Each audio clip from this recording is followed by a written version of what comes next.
பெத்த புள்ள மேலேயே போதைப் பொருள் கேஸ் போட்ட மனுஷனை இவரு. என்ன பேச்சு பேசுறாரு பாத்தியா? ஏலே, அந்த மனுஷன் என்ன வேணாலும் பேசட்டும், விடல. நீ முதல்ல உட்காந்து சாப்பிடல. இறங்க மாட்டேங்குதுமா. போதைப் பொருள் கேஸ்ல போலீஸ் புடிச்சிட்டு போனப்போ என்னென்ன பேசினாங்கன்னு தெரியுமா? அங்கேயே ஏதாவது கயிறு கிடைச்சா தூக்குல தொங்கிடலான்னு இருந்துச்சுமா. மனுஷனாமா இந்த ஆளு?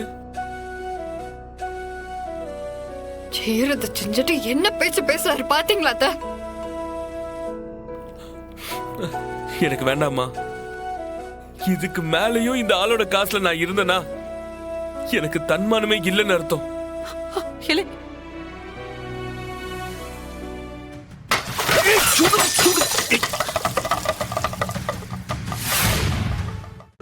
இன்றே டவுன்லோட் செய்து உங்கள் ஃபேவரட் ஷோக்களை என்ஜாய் பண்ணுங்க.